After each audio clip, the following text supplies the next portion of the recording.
Hey, core reporters and newbies, Travis Scott is now being sued for $2 billion. Yes, this is in addition to the other $750 million lawsuit that he is already facing. This man is over. He's done. He is canceled.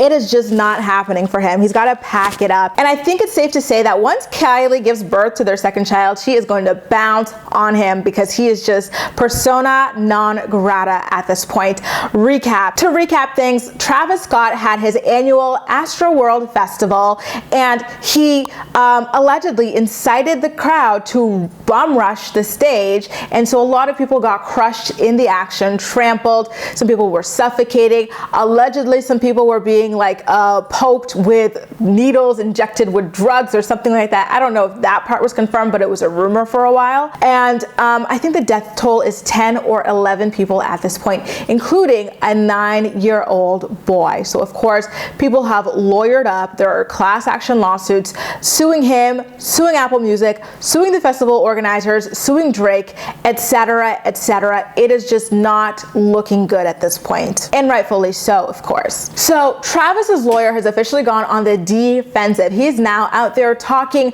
trying to make Travis seem innocent in all of this. The big question on everybody's mind is why Travis did not stop the show when his fans were climbing the posts for the camera people and everything, screaming, "Stop the show, people are dying." According to his lawyer, and I quote, "It was reported that the operations plan designated that only the festival director and executive producers have authority to stop the show, neither of which is part of Travis's crew.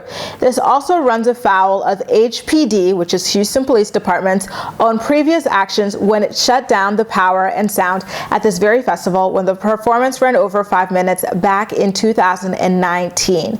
Investigations should start proceeding over finger pointing so that together we can identify exactly what transpired and how we can prevent anything like this from happening again." So it's interesting now that they're saying, listen, it's not Travis's fault that this show didn't stop. He doesn't have the authority to stop the show. It's actually the Houston Police Department that was responsible for stopping the show. So then who's going to investigate this, right? Because it's the HPD that's investigating Travis, but Travis's team is pointing the finger back at them. So who would ultimately go ahead and investigate the HPD?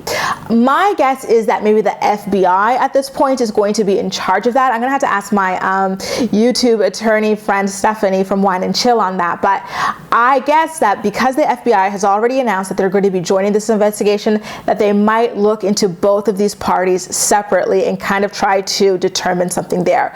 But here's where it gets weird in my opinion too.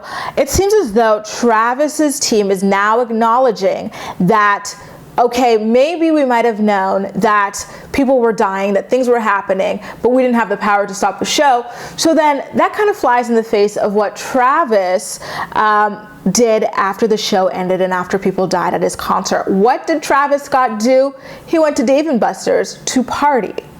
And he claimed that he had no idea any of this stuff was going on, which I never bought, and I don't think any of you guys ever bought either. But here his team is kind of low-key contradicting him at this point. So how is he going to bounce back from the fact that he went to party after hundreds of his fans were injured and trampled, and almost a dozen of them were killed?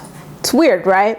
And second of all, I don't think that's true at all, because we've heard of so many instances of artists stopping their show whenever they wanted to. For example, Halsey stopped a show when her fans were taunting her, yelling "G-Eazy."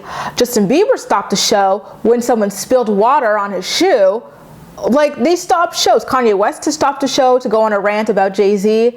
Tiana Taylor recently stopped her show to check on her fans. Another artist whose name slips my mind right now stopped the show to check on his fans.